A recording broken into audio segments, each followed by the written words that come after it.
Iowa. From high school to international wrestling, on the mat and beyond, this is the Potentially Dangerous podcast with the guys from IA Wrestle. If you're a fighter, you like a fight. If you're an American, you like a fight. If you're an Iowa Hawkeye, you know you're going to get a fight. Subscribe to our podcast on iTunes and all your podcast-friendly apps. And follow us on social media platforms at IA Wrestle. Time to strap it up and get to the show.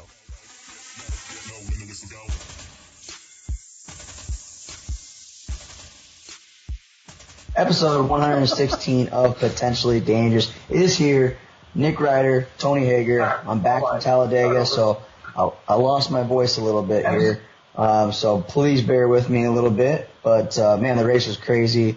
Nick, wrestling news was crazy. DeSanto. Big weekend, though. Obviously, the U.S. Open. We learned a lot from, I think, our seniors, juniors. But, what was your biggest takeaway from the weekend? My biggest takeaway. Cologne's the man at 61. He had a pretty good tournament, representing wherever he's at, Fresno now. But the former Panther, coming through and beating everybody. I mean, his match with Garrett at the end, the 20-13 match, that was pretty cool. I had a couple of questions about that match, but nothing too bad. Cologne was given a push out. I didn't think should have been a push out, but whatever. I don't understand push outs, so who cares? Then Tony Ramos, beating Dayton Fix, that was a big deal.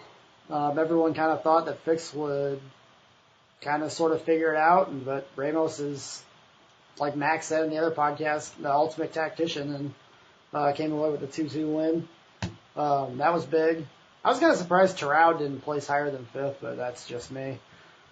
He doesn't have a lot. I mean, I think everyone expects him to, pull out something crazy because he did, a couple times. But, I mean... Yeah, you can't really do that stuff in freestyle too much. Yeah. But, yeah, back to Cologne. I mean, I predicted that he was going to get through. I think this is, I think it's his time to, break through at this weight class. He's been real close with Tony Ramos in the past. Obviously, in a different environment now, so I think that helps him. Tony Ramos, I thought he would get. I predicted that he'd get past Dayton Fix. I actually thought it was going to be a bigger lead in that, or a bigger margin. But Dayton Fix is. I mean, we're pretty blessed with who we have here at these lower age groups right now. Tony Ramos is just a guy that just gets it done when he has to, right? I mean, he didn't against Gilman, but when he's in tight matches, if he's in the match, you always feel like Tony can come back from it. And, when he's wrestled Gilman, he wrestled Dennis, those have been the biggest blowouts.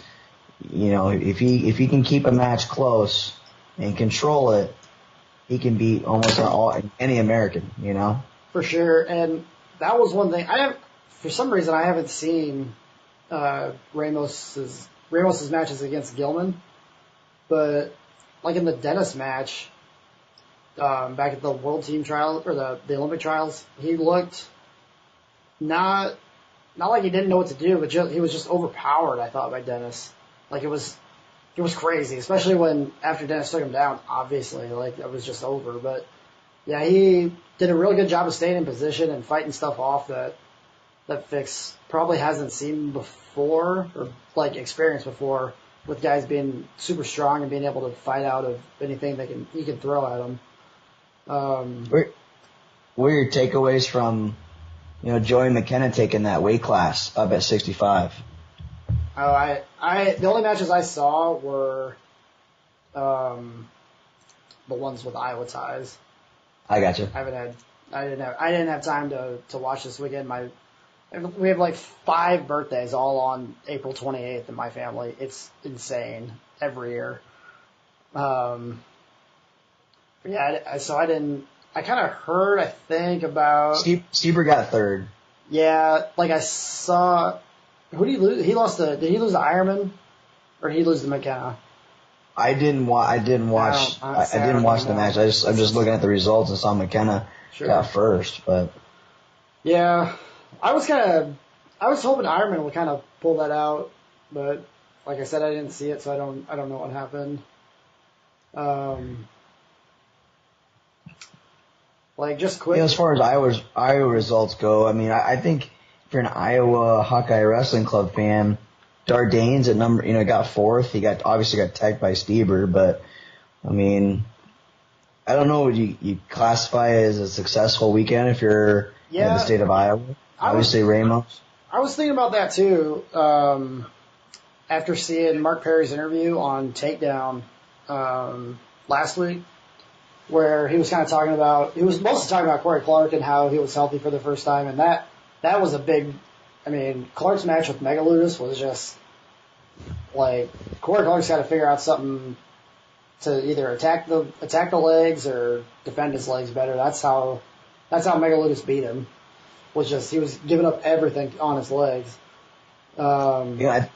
This is his first major event, right? Because I mean, he wrestled in the Canada Cup, but this has been his first real big event back wrestling quality competition. This is a tough weight class. I mean, no doubt, but I mean, so Clark won his first match. He won by tech. It was 10-0. I don't remember who it was against. And then he went 1-2. So he dropped the match to Megaludis, and then I don't remember who he lost to on the backside right away. But he would go trying to get upper body with Mega, and like it would work. It worked 2 out of the 5 or 6 times he tried it, but that's just not enough. Megaludis was getting to his ankles and legs whenever he wanted to. It was just, it hit, I don't know if that's like ring rust or like what that is, but he's gotta figure something out there, I would think.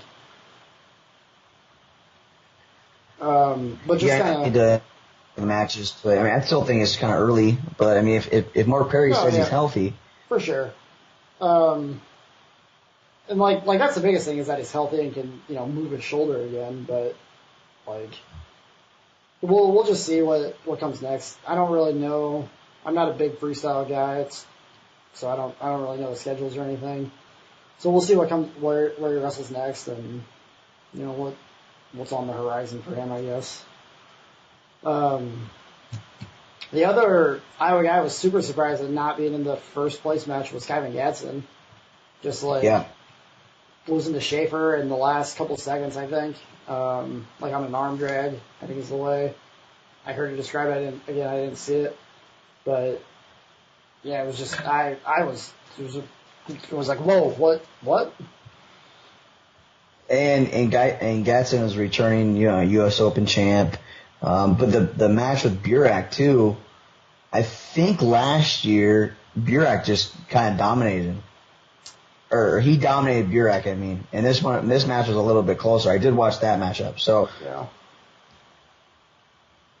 maybe Burak's closing that gap a little bit. Obviously, I'm not sure. I don't know who's working out in the room, but there's been talk about Gadsden leaving for a while, but. They made that big announcement that he was with the CRTC, so I don't think he'll be going anywhere, but he doesn't really have anybody in the CRTC to train with. I mean, there's Ben Durbin, but yeah, whatever. Earl Hall, can't go with him. Well, he could, but he just squished him. I mean, on the college side of things, they've got some, he's got some guys, but Gadsden's just freaking massive. He's big. So when he wrestled at Warren West Gym last year, he was big. I don't know how he made weight, but I thought he looked a little slimmer than he did then. So I mean, not that the weight difference is still huge, but who knows what he's walking around at. But, so, the seniors, obviously, there's some positives there with Joe Colon, seeing him, Tony Ramos, I guess. Colon was outstanding wrestler, by the way, too, which I didn't know until yesterday. Didn't he tech? He teched like his way to. He just dominated people. He almost teched everybody, didn't he? Yeah. Let's say he did. I don't remember. I'm pretty sure he did. It was. If he didn't, they were real close. Yeah, so I mean, I think that's your biggest takeaway there. It would have been nice to see Spencer Lee there. On that topic of not being able to see anybody, switch over to the juniors. No Alex Thompson, no Brody Teskey. Who knows what the heck's going on there? I know that Thompson's always kind of got a plan, but I thought this was a plan that they were probably going to go to, so I was a little surprised by that.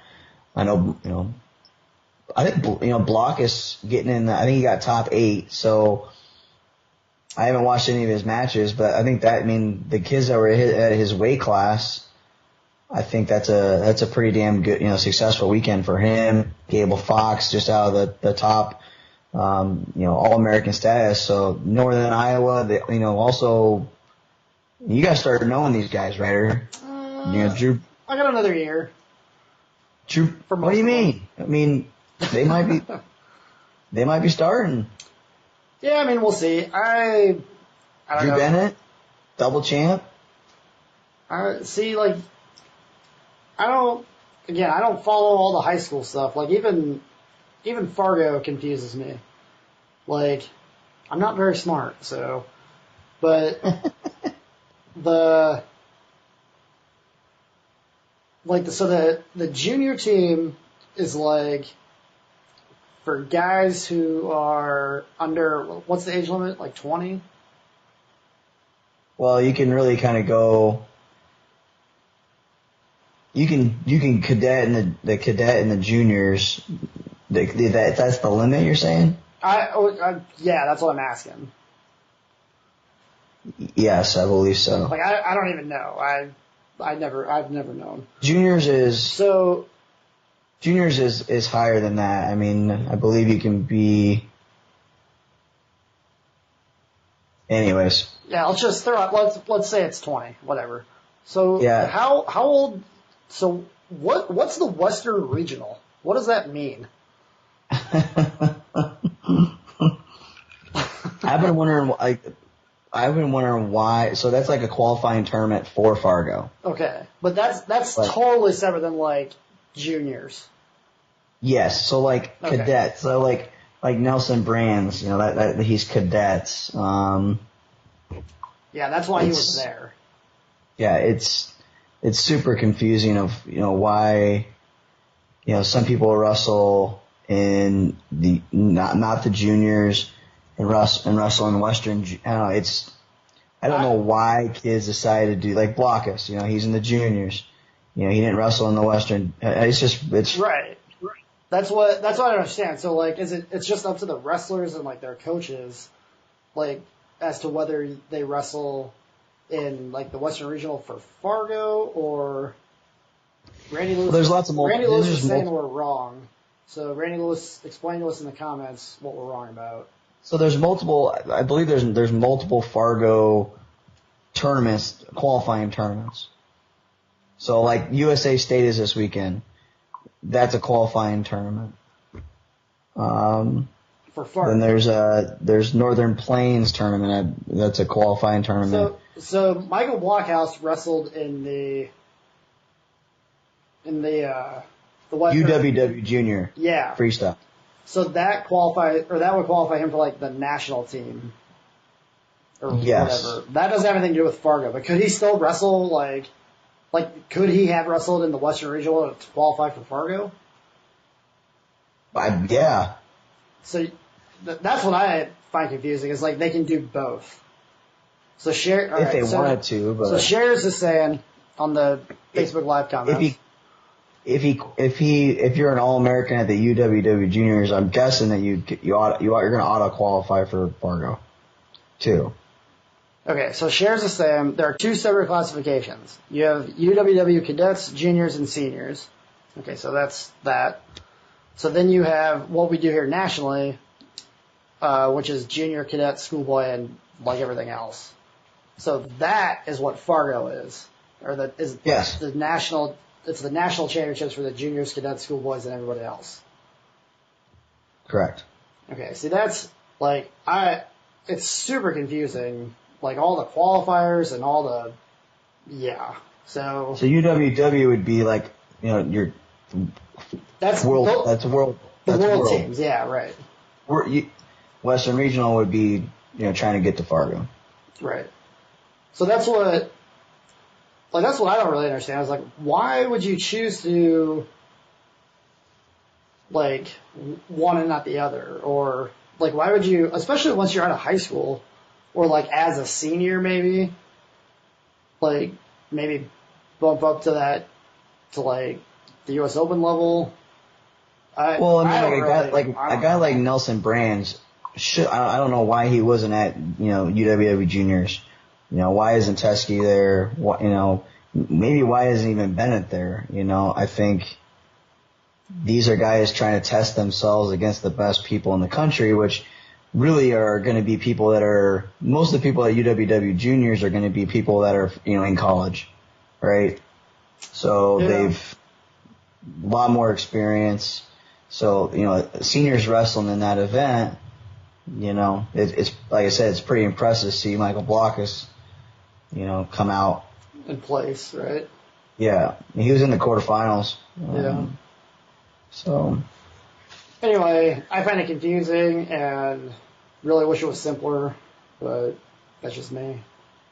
I also wish kind of that they would take a bigger break sometimes between I understand that high school they've been off for a while, but it seems like there's no break at all, which I think is bad, but that's again just me. From high school to college, or from college? What do you mean? Both. Maybe wait a month or two and then go again. I understand weight things and stuff, but yeah, I don't know. I really think it's too much. I just think that, especially as a fan, the season goes too long, and then especially after the college season with this stuff, it's too confusing to follow, and you lose interest in it. After a while, it's okay, we get it, enough wrestling. At least for a more casual fan, not for hardcore folks, but that's it's basically it's 2 seasons. I don't know. I don't know when else you would do it either. So. You just have to have all these qualifying tournaments. And some of these high level guys that are going to, they're not. Some of them aren't even going to Fargo anymore. Fargo is a place to make a name for yourself because it, what's it really do? Yeah, like I said, I don't really know. I don't really follow it, so. There's a movement right now for on the women's side of things because it costs so much to go to Fargo and it doesn't really mean anything to the girls. So they're like, well, we'll go down to Body Bar where they can make a national team. Body Bar is in Texas, and it costs way less. It's going to cost $1,200, $1,300 to be on that, say a national team. So they're thinking about even skipping Fargo and putting more money into, or going to Body Bar and going to these other tournaments instead of Fargo. Sure. It's one of those events that. Well, that's AJ Rodriguez too in the comments says lots of the top kids that can All-American or be a champion can't afford to go to Fargo. So that ties right in with the women's thing. Fargo's not an easy place to get to. We have family who lives up there, and it's an 8-hour drive from Iowa City. That sucks. So I can't imagine coming from further away, either trying to fly in there or make the drive. But I totally get that. But that's part of my thing too. With the season being too long and it's too hard to follow. It's too hard to follow. Tournaments are too scattered. No one knows what they mean. There's too much cost involved. I know I'm complaining a lot, which is kind of what I do, but it's just very confusing. It seems like a very low barrier or not. I'm sorry. It seems like there's kind of more barriers than what is needed to run an actual tournament. I don't know what I'm trying to say. You have that in other sports too. This is not just a wrestling problem. like especially like basketball and baseball where kids are traveling everywhere all the time, like forget it. Like you play baseball, it's your thing. Like, just stop. Yeah. But we can move on from this. I find it confusing, and I hope I'm not the only one. So it's good to talk to people that actually know what the hell's going on. Oh, it's just like the Final X thing. Like, there's like a group of 5 people. There's a group of 5 people over here that totally get it, and then there's a group of another 5 people that are like, "What the hell are we doing?" Like, there's so many things going on that people are so confused. Like, the only thing that I actually object to is having the three final spots in 3 different places. Like, that doesn't make any sense to me at all. I don't understand how you can fill those arenas and expect people to go again, cost prohibitive thing. Like tickets start at $35 or $30. And so you do that 3 times for even just 2 people. And that doesn't even factor in travel costs and stuff. Like, that doesn't make any sense to me. And I don't understand that model. Yeah. But I'm not running it, so. Well, I wanted to, touching on, still this, the freestyle tournaments, the weekend in Vegas, I guess. Want to give a shout out to, Lauren Lovey, Rachel Waters, runner-up finishes, and then Megan Black, Jasmine Bailey. Both had great tournaments. Like I said, these girls, Iowa's got some couple girls that are really high level that, need to pay attention to. But overall, I think a good weekend for Iowa. I would have liked to see Nelson Brand throw his hat in the ring. Because people don't know, we're talking about Austin DeSanto to Iowa. I don't know if that makes you happy or not, because I don't even know who that is. Like, what? I don't even know what you're talking about. We had a podcast that got the most downloads ever because you did not want Austin DeSanto to Iowa. So that is not I guess what I'll just I go said. there. I mean, I just got a text message too that said that Alex was there. He was on crutches. So, like I said, he's had some injuries, and sounds like he's trying to get an MRI on it. So, hopefully he's going to be okay. And what's wrong with him? He's always just had bad knees for years, man. Seems like he's always had problems. It sounds like he's going to try to get it fixed, but, anyways, as far as, okay, so let's go to DeSanto. Okay. What about him? What was your initial reaction? I'm not surprised. You just went crazy for a half hour straight. No, I didn't. Just stop it. You did. Don't encourage insaneness. You just went crazy for 30 minutes. No, so you can't be surprised about this transfer, right? I mean, he was here with Lee during the thing, the Freestyle World Cup. It was all but done, seemingly.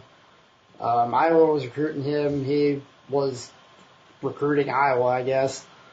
But it really shores up 33 going forward, according to everything I've read online. Cody Goodwin had a nice breakdown of DeSanto from watching. Come on, Register. Yeah, Goodwin writes for the Register, obviously. He, not obvious. But he kind of went back and looked through some of his matches to see what he needed to improve on and how it helps Iowa. There's a point breakdown too from the Register. But what are they saying Iowa's projected score? In the 130s, I think is. Where the hell are they putting everybody? I didn't pay real much attention to that. I just looked at the final paragraph. So you've got Spencer Lee at 25. You'd have DeSanto at 33, Max Murin 41, or Vince Turk around there. Pat Lugo, 49. Here's the thing: is there's this talk of, and apparently there's legs to it, of Kemmer going all the way up to 74. I think I don't know where that started. I really don't. I don't remember like where I first read it or anything. But Brands and Tom Brands and Ryan Morningstar are like tweeted about it a little bit. Yeah, they're trolling. Oh yeah, somebody. Totally. It's all fake. Like I don't know. Like they're doing a really good job of like freaking everybody out. Well, like, are they trolling? Like when people like kept on asking about Sam Stoll, like about the injury. Like, are they moving on from the Sam Stoll injury? And now it's like the Michael Kemmer. Like, they have to be making fun of some media source. It very well probably could be us. Oh, I don't know, but we haven't put anything out there. I hope it's about us. Kemmer going to 74. No, I don't know. I don't know who okay, so you obviously don't know. Like you obviously don't know. Well, no, it might be like it might just be them on Hawkeye Report. Like, yeah, he was big. He's a big dude. I mean, he could go up. I just the team wise. So I put this in my notes here. So you got Murin 41, Lugo 49. I mean, Caleb Young's, he's a pretty tall dude. I mean, obviously he can make 65, but can he make 57? Can Young get all the way down there? I don't think so, but I have no idea. Young, he's freaking cut, dude. So, does Lugo go up to 57? Vince Turk. Vince Turk could be the guy at 41. He had a hell of an NCAA tournament. How big is Murin? Obviously, Marinelli at 65, Kemmer at 74, Wilkie cut down to 84. Then you've got Warner, who had a hell of a weekend for the Hawkeyes. Then Sam Stoll at heavyweight. So I'd be curious to look at that article of where they're getting 130 from. or where they're projecting people at. I'll post it in the comments here. But I think he just leaves everyone at the same weights. So he's got Spencer at 25, that's 27 points. DeSanto 33. Matt, he's keeping Turk at 41. He just says among Max Murin, Vince Turk, and Carter Havel, Iowa should put an improved wrestler on the mat. He thinks they gained 3 or 4. 49. He says push. So that's 13 points. 57, he says gain 1 or 2. He's got Kem in there. Marinelli 65 of Marinelli, gain 4 or 5. That's 13 points. 74, gain 2 or 3 points. He says Caleb Young. Once Caleb Young is bulked up to be 174. Bowman at 84, push for points. Warner at 97, and then Stoll. But yeah, he's got him finishing in the 130s, which would push Penn State. So, which is what is the whole point of the article. Yeah, it definitely would. My wife's home. So, that her? Okay, I see her. Yeah. Oh, that's someone else. Iowa definitely has. DeSanto is huge. Like I told you, you have to go after a guy like that. I did tell you, you have to go after. You can't just be like, I'm not going to go after. No, yeah, I agree. Yeah, you got to go after a guy like that. And here's the biggest thing too, in Iowa fans, he didn't. There's a lot of hype around here. A lot of hype around Austin DeSanto. He didn't do anything at the NCAA tournament, but I think since he beat Spencer Lee, there's like that little, sneak around him that he could be on Spencer Lee's level. Obviously he's a great, I don't know. Obviously he's a great wrestler. What, what if he comes in here and he's not any good though? Then what? I think he gets around the Brands brothers and. No, I mean, I don't mind, like, attitude-wise or anything, but what happens if he just isn't any good?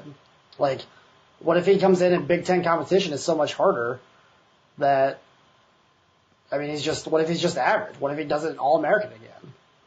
Or, Yeah, they've got Paul Glenn. They've got Paul Glenn there, but, I mean, obviously, we'll take a national qualifier over a non-national qualifier, so. That is true. It's a step up, for sure.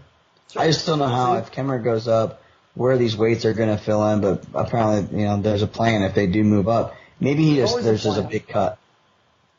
I don't know. Kemmer did, as the season went on progressively, and Sorensen, they just kind of, I don't know if they were cutting a lot of weight and it just kind of got to them a little bit. You see more and more people are just not cutting as much weight. And it's just a grind on that season. So yeah, you were early on about that with Sorensen. You didn't think Sorensen was cutting weight? No, I said you were on that early on with Sorensen. Yeah. And just him getting worn out by the end of the year. Okay, so obviously DeSanto, huge news for Iowa. Sheriff Fisher wants to know where Breeze is going. Breeze. Yeah. Jeff Breeze. I guess we can get to that before we talked about the Iowa high school seeding the state tournament. Yeah. So Jeff Breeze, he came to Buena Vista, 4 years ago, I think is what it is. They didn't have a very good year this year, but it sounds like, from what I've been told, he is taking a new position in Ohio. Lake Erie is who, I've been told Ohio, but so the reason why I'm landing on Lake Erie, and I haven't been told this, I haven't confirmed this, but so Lake Erie's head coach retired in, this year. So that program is the only program in Ohio that has announced a retirement or a termination or anything. So if I was betting in Vegas on Jeff Breeze and going to Lake Erie, that'd be it. So, Buena Vista is an interesting program this is the Iowa Conference right now is an interesting position because, we've seen teams, Central came on here, I'll say 5 years ago. Yeah, 3 or 4. They got a new coach and they showed that you could take down, you get some good kids and you could compete with Luthers and the Warburgs, and now Loris is in there, and Loris is just getting, just sweeping up Iowa recruits.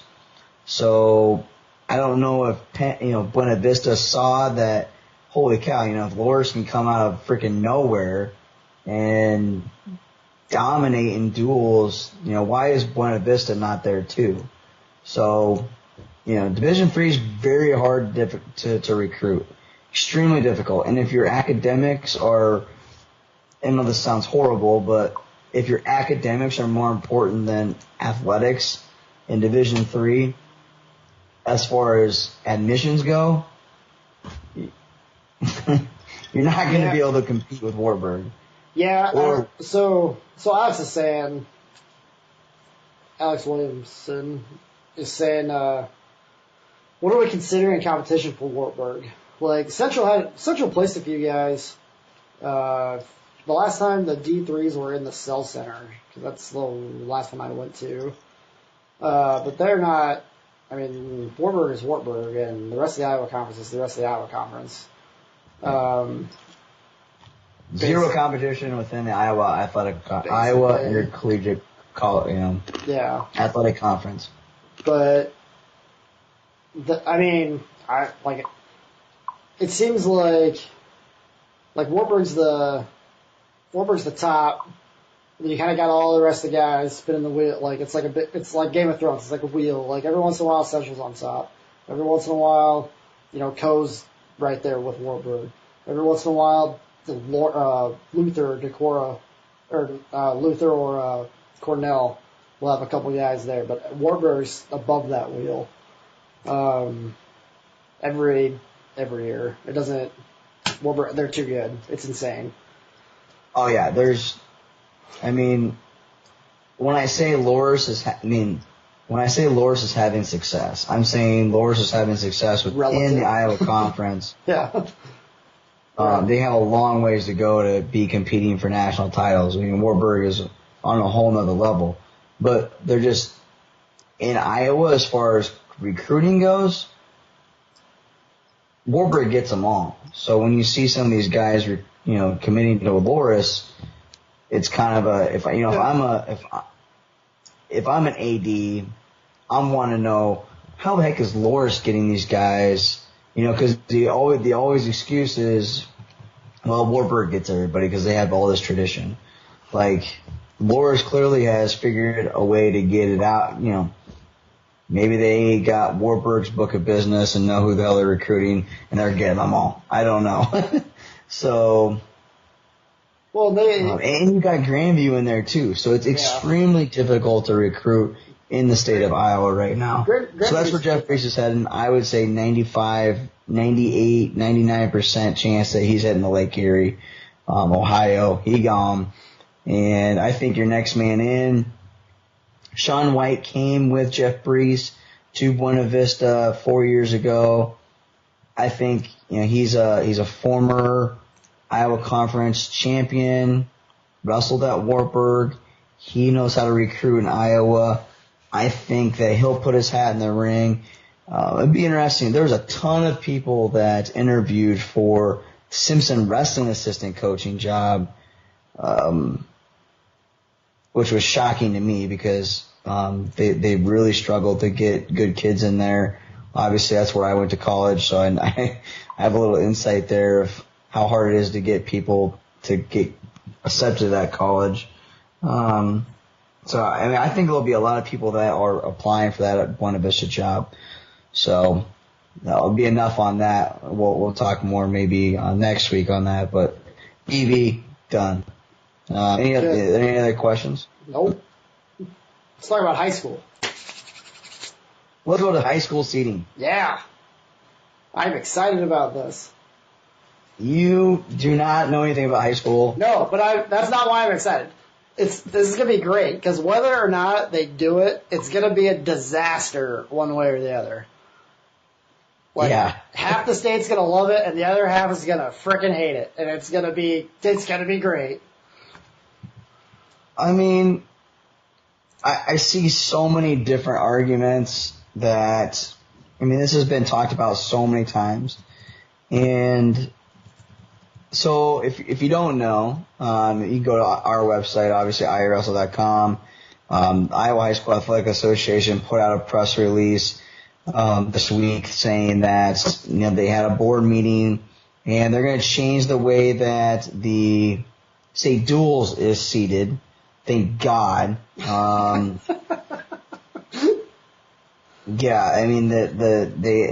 committee was IWCOA coaches, and everyone knows that I'm not. I think it's a complete joke and it's a popularity contest. So I'm hoping that whoever's on this board, it gets it fixed.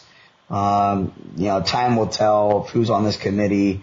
If there's a couple people on there that are on this committee, it's already going to be the Iowa wrestling. This is what I'm talking about. This is great. This is going to be a completely different podcast. But there's so many damn politics in the state of Iowa. It's sickening. Like, our That's state. the way high school sports are, though. Really awesome. It's so bad in Iowa, though, dude. It's we've talked about this. The old boys club is hurting our sport in Iowa. We are falling behind in freestyle wrestling. I feel like we are, anyways. But anyways, so the seating. We'll talk about this in a couple weeks, maybe when there's a dead week of how pissed off I am. We'll talk about it after that. So they're seeding the state dual tournament. They're talking about, they've tabled it, where they're going to seed the state wrestling tournament. Top 8 wrestlers in each weight class will be seeded based off of Track Wrestling's online formula. That's where things get a little tricky, I guess.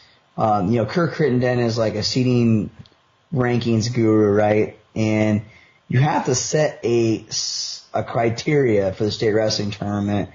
What tournaments in the state of Iowa give you, precedent over, the Council Bluffs Classic, Ed Winger, the Indy tournament is pretty damn good now. I mean, returning state place winner, returning state champ, how many points is that? The biggest question I have is, does it encourage dodging of wrestlers? So, Nick, I mean, how familiar are you with, going to a high school duel and wanting to see a specific matchup, and then it doesn't happen? I mean, last year, Teskey and Thompson, I feel like was an anomaly. Like, we don't get those dream matchups. Oh, for sure. That's one thing I don't understand is, like, whether it's coaches or wrestlers or whoever makes the decision to not wrestle someone because they're afraid they might lose is the worst thing ever. Like, it doesn't make any sense to me at all. You go to a duel and you got two of the best guys at the same weight. Like, first of all, it's hard enough to get two guys who are like, let's say they're 1-2 in the state, and they just happen to be at the same weight. Like, that's pretty tough anyway. And then, so all these fans go, and then the number one guy's like, I don't really want to risk this, so I'm just not going to wrestle. Or the coach is like, we don't really want to risk our top guy, so we're just not going to wrestle him. Like, that's stupid. I mean, I can see why, if it's, like, if the state tournament is seeded, why that would encourage dodging. Because, like, if you don't wrestle, like, if you're the number one guy and you don't lose to the number two guy, then how can you not be number one still? So, yeah.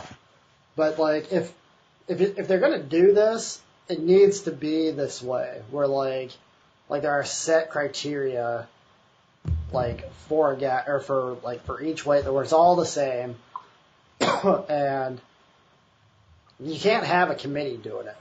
Like, you can't have, like whoever, coaches. Like, the coach, it doesn't matter who it is. Like, even if it's, like, even if they're, like, specific people whose this job is it, like the playoff committee in college football, you can't have one of those.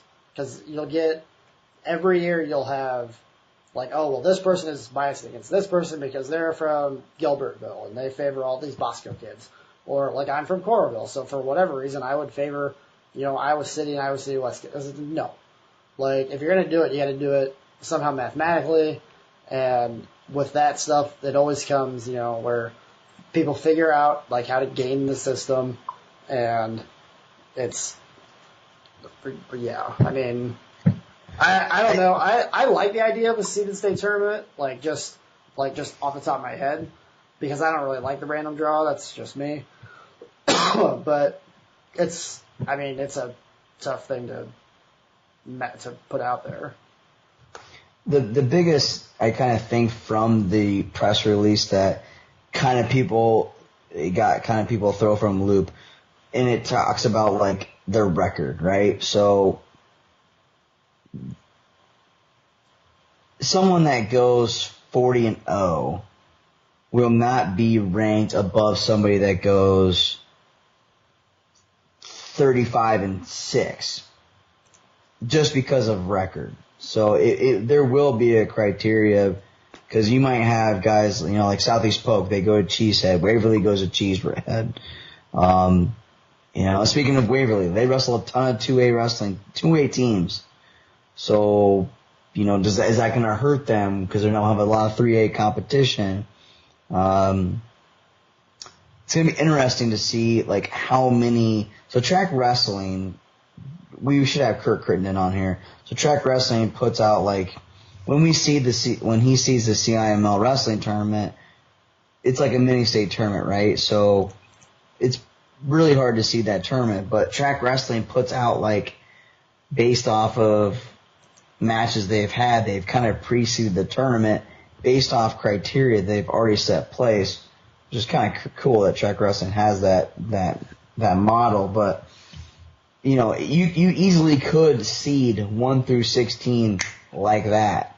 But it would be, like you said, there'll be a ton of people that'll be wanting, like, why is Jimmy Joe seeded 16th when he wrestled a 1/8 guy who was a fourth place finisher, and Jimmy Joe was a, blah, blah, blah. Like, there's so much cross-class,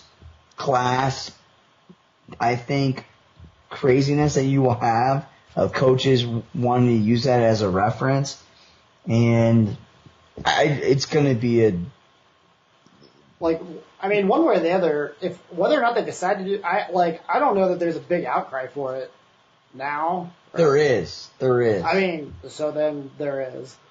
But, one way or the other, people are going to be upset about it. And the people who are always loudest in these things are the people who don't like it. So most of the time it's me. I don't like a lot of stuff. But, it'll be interesting to see what they do. And whether or not they go, solely with the track wrestling formula, or if they come up with their own thing and then not tell anybody what that actually is. Because that's always a thing, too, with the Iowa High School State Association, is, the last criteria on their stuff is always we'll just, put these people where we want them. It happens all the time in football. As far as matchups go. In the playoffs, anyway. Yeah. But it's... Tony is upset. This is great. If state duels is any indication of how things are seated, if the coaches are involved, the state wrestling tournament will be a disaster. If you do 1 and 2, you're okay. Or the top 4, I think will be okay. Yeah, that's what Kirk said. I don't mind top 4. I think that's kind of an interesting idea. Or even top 8 maybe.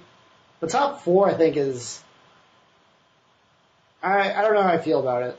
I'd have to look at it more.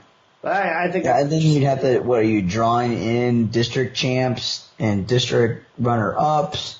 Right. How are you drawing them in? So the 1 seed, is it random draw? So the 1 seed could get a district champ that could be ranked 6 and boom, they have to go first? Or is it, theoretically though, that could happen now. Well, no, not really. A district champ can't wrestle a district champ. Oh, first round. You wrestle runner-ups. Okay. So, but that happens a lot where you'll have a high-ranked wrestler that will, stay out too late the night before and get second. And he'll have to wrestle, you could have multiple times. Off the top of my head, I don't know of a ranked matchup right off the bat, but you get those quarterfinal matchups, which in my opinion make the Iowa High School State Tournament better than all the state tournaments around, make it really interesting. So, I think if we did it, please only do 4. Because think about the NCAA tournament. Day 1 is sucks, right? Everyone talks about semifinals. They always say semifinals is the turn, it's the best round. Session. What? It's the best round. The semifinals. Easily, and everyone says the high school state tournament, the quarterfinals and the semifinals probably are the best round.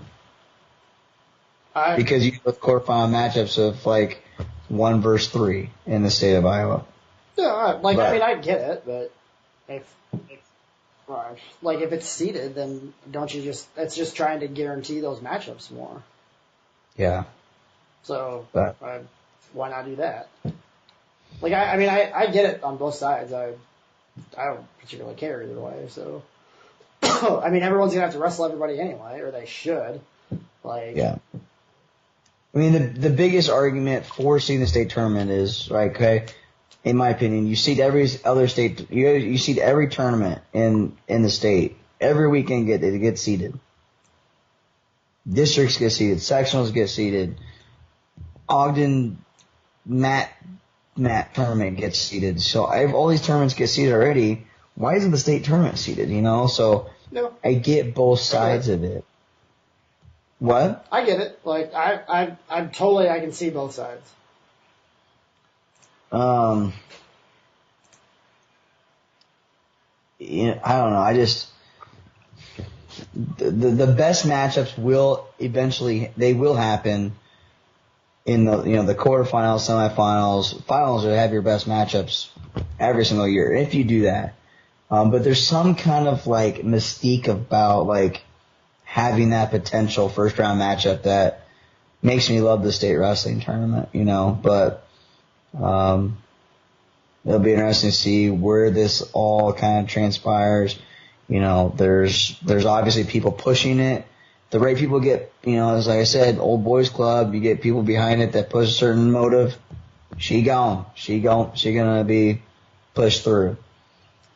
I'm not behind the controls tonight, so how long have we been going tonight? We're at 50:35. Okay, so not a half-hour podcast. Well, that's all right. What else do we have to get to? What else do we have to get to? Put my notes away. I'm sure there's something. Throw them out.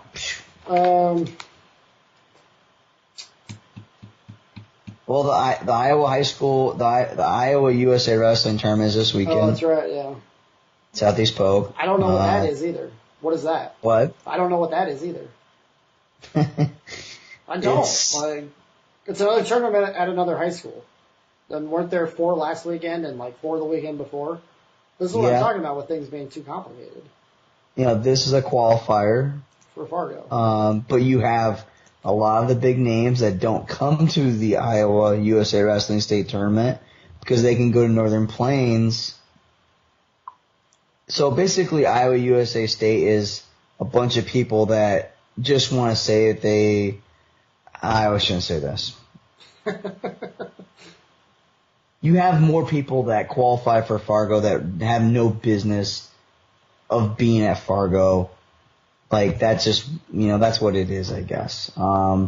It's trying to get as many people on the Iowa USA team as possible. Cause Iowa USA Wrestling, from what I've heard, they'll have coaches that will say, okay, Brody Teskey, we don't want you to come to Iowa USA Wrestling State because we want to qualify 4 more guys at this weight class because we know you're going to be able to go to Northern Plains or where the hell it is and qualify anyways. So it gets a little sketchy when you're, are we looking for the best people to represent Iowa, or are we looking for the most people that can qualify for Iowa and, lower the cost of going the bus? Sure. I mean, numbers are good? Question mark. I suppose if they don't deserve to be there though, then that's different. But I said, I guess I shouldn't say they don't deserve to be there, but I said that. Sorry. If Brody Teskey and Alex Thompson show up at Iowa USA State, there's 2 other guys that are going to get to Fargo that are not going to have any shot to get a All-American status. So, what are we really encouraging? That's what frustrates me is what are we really encouraging? Are we just trying to get people to Fargo just to have a bunch of people there, or are we trying to have the best competition possible? And it's just gaming the system of trying to get as many people there as possible, I guess. But so how does Fargo work then? Explain that to me. How many people qualified each weight for Fargo? There's a ton. No, I know, but how many? Is there a set number, or is it just however many from each state in each qualifying tournament? I don't think there's a set number. Some Fargo brackets are bigger than others. If I remember, it's some states will have this amount, really small numbers, and then Iowa, PA, Illinois. We'll have just crazy numbers. And then we'll send like 40 coaches because you have to have all these coaches because there's 50,000 mats at Fargo Dome. Okay, so like each state, Randy Lewis has 128-man brackets in middle weights. So, but like, is that like the max?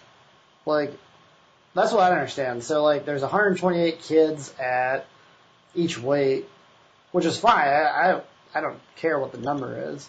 But like, so like Brody Teske goes to wherever, like Northern Plains, like you said, and qualifies as an Iowa wrestler. Does he go like with the Iowa team then? Like the guys who qualify at this tournament this weekend? Because they're all from Iowa. Yep. So it's just it seems very confusing. And like everyone kind of takes for granted that like, oh, you're a wrestler, you know what Fargo is. But like is that really true? Like how many people can actually explain the process? Like you qualify and then you go, but like I qualified in the Western Regional. So, but do you still go with the Iowa team that qualifies this weekend? Well, yeah. Well, why? Like, because we're from the same state. Well, that doesn't make any sense.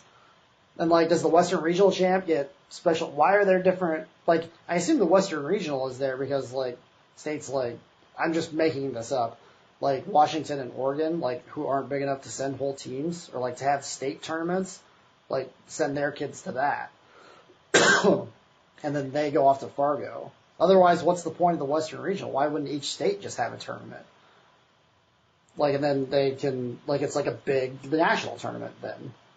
Like, I'm totally making all this up. Like, can kids not from Iowa wrestle in the Iowa USA Freestyle tournament? No. So. No. I mean, maybe I'm just overthinking all of this, so. Here's an example. Like, I remember, like, Felicity Taylor had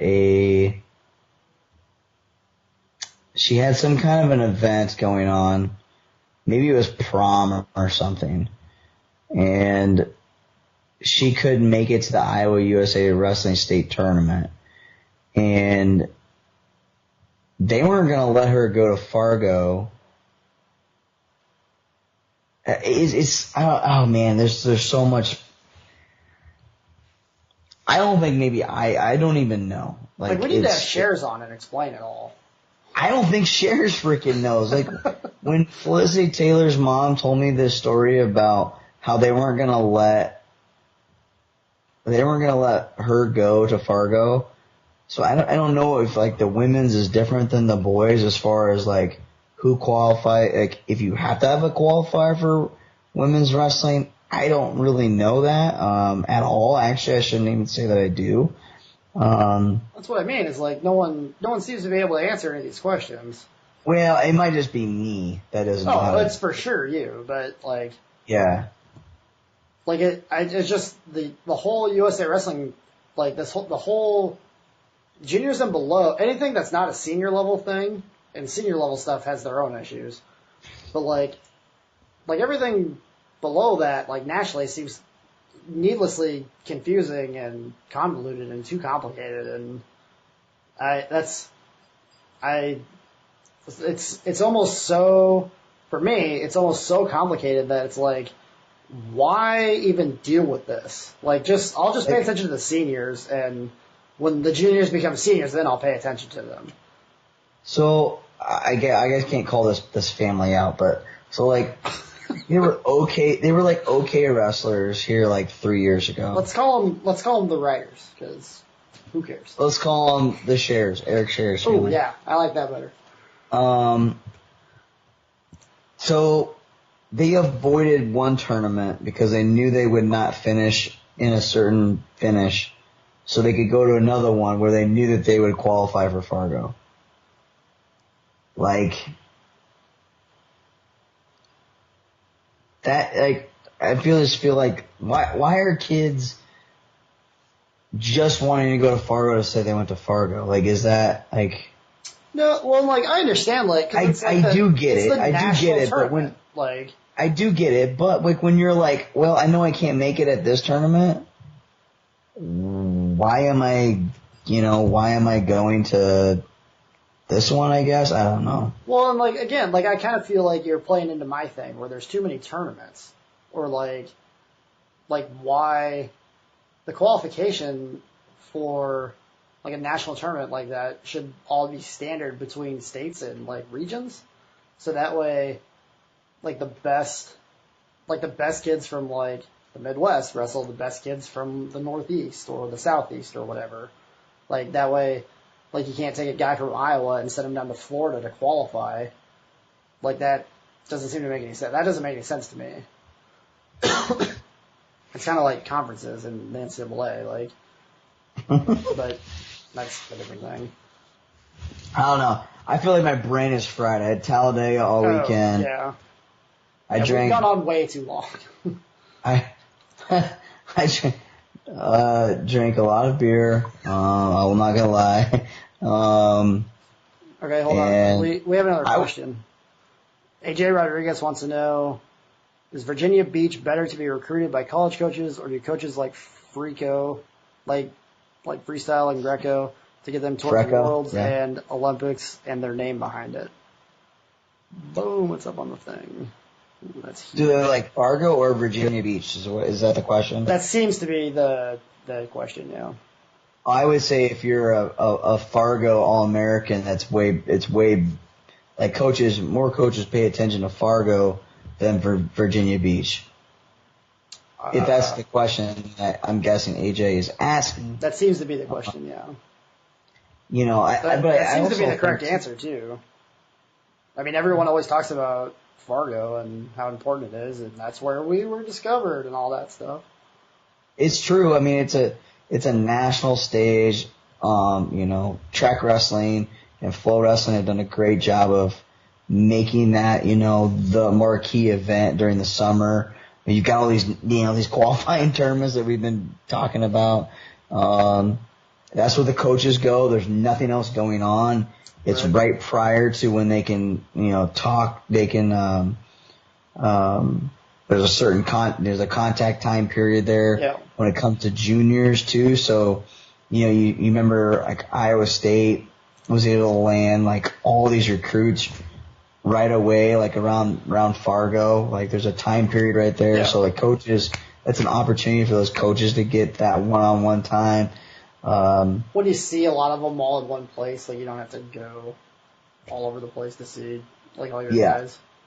I mean, we're talking about 128-man brackets. I mean, there's probably, there's probably 10 legitimate Division I wrestlers there, and the rest of them are these guys that just want to, be at Fargo, I guess. Yeah. So, which I do get. I guess I shouldn't diminish anyone that qualifies for Fargo, but at the same time, again, another podcast probably. So, another thing I wanted to get to, and I'll end on this. So there's been rumors floating around that Brody Teske is flipping from Penn State to Iowa State. Really? Yeah. Is that true? You can tell me. No one's listening. So I think the biggest thing is that Teske is, he's got friends there. He can train there. I don't think it's happening. I think it's fake news. Everybody that I've talked to, it's fake news. I think they're going off of maybe some past conversations, maybe. So it's going to happen, is what you're saying. And it could happen, but I mean, I rarely put myself out there and say shit's not happening. You always say that. No, I don't. I said DeSanto was going to Iowa. Boom, it happened. Yeah, that's what I mean. You're putting it out. Well, I guess if you say I'm putting it out there that it's not going to happen. It's fake news. Take a stand, Tony. Come on. Not happening. Disappointing. It should happen. That's how I feel. Why? I don't. I think he'd have a better opportunity at Iowa State to make a name for himself. He could be a star in Iowa. Penn State, they're recruiting they'll recruit anybody over you, which they should. They can. They're Penn State. If the guys that people are saying are going to 33, great, but I think he could be a big name at Iowa State. So, if something changes, great, but I don't know if he can get out of his commitment now to Penn State. So wait. We got one more question. Okay. Dan Ruth, again, if you guys have questions, drop them in the comments. Dan Ruth says, any idea what the whole Titan Mercury Wrestling Club event in Cedar Rapids in August is all about? I don't know, surprisingly. I do know. It's not going to be called Aegon, but it will definitely be an event like Aegon. Some of the best Titan Mercury wrestlers obviously will be there, because the funding will be coming from Andy Barth, Wayne Boyd situation. I'm sure Mike Novogratz will be involved. It'll be kind of a spin-off of, what was the league that they were, the Prowl? Yep. Prowl. Prowl was trying to get formed, and then USA Wrestling, Flow Wrestling stomped that in the ground. That's one thing I don't understand about what Prowl was because Prowl wanted to be like what the Final X ended up being, right? Yeah. Yeah. Yeah. But that's, to a certain extent. That's confusing anyway, so, like Final X isn't like a league, and that's what I thought Prowl was gonna be, was like a league, where all these guys go and wrestle each other. Well, the problem is these guys are on a national team. So USA Wrestling kind of owns them. They've got contracts on them. Hold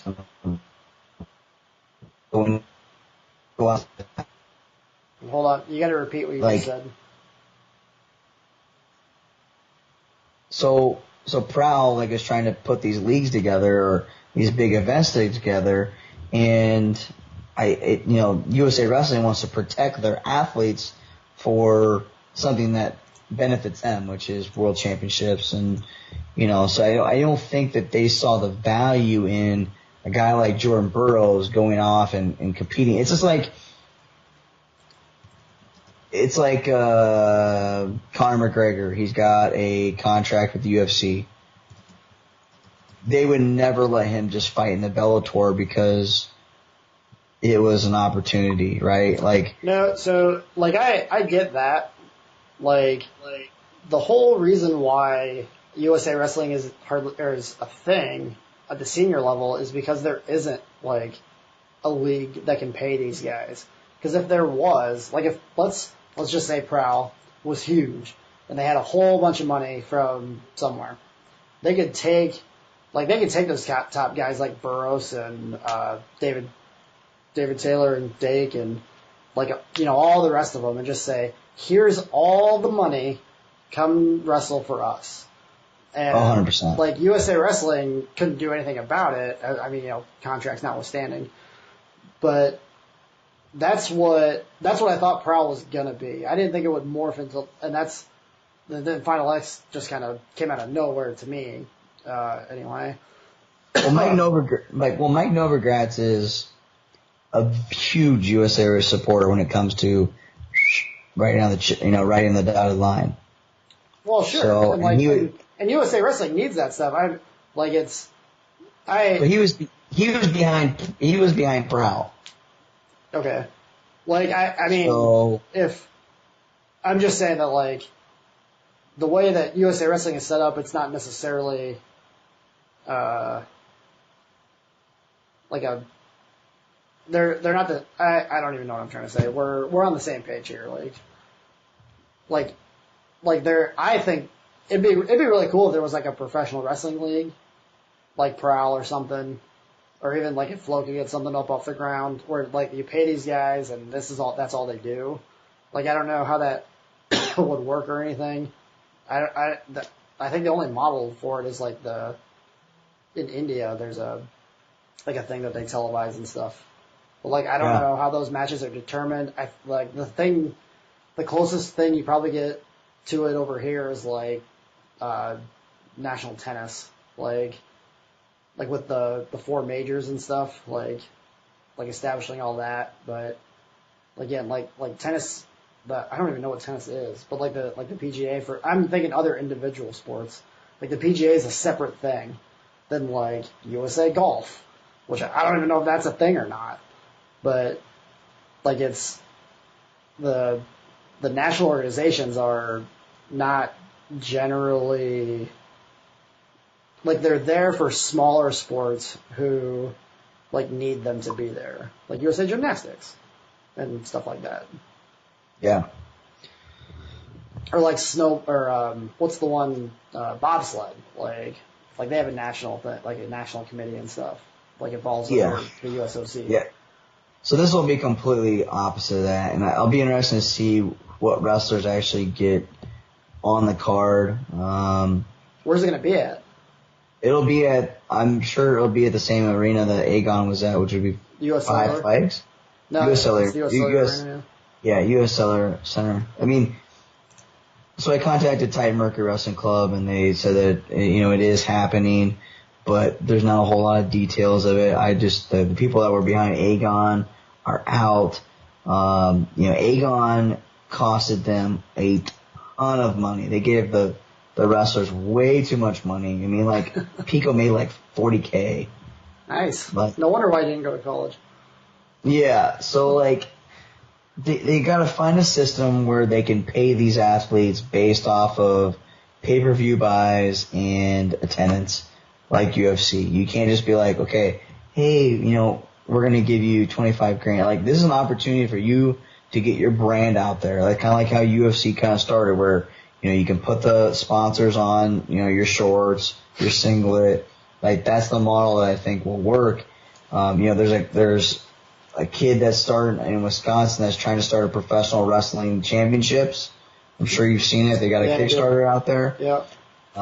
His model is going to be different wrestling events, but it's not going to be like in big arenas. So and it's all streamed, right?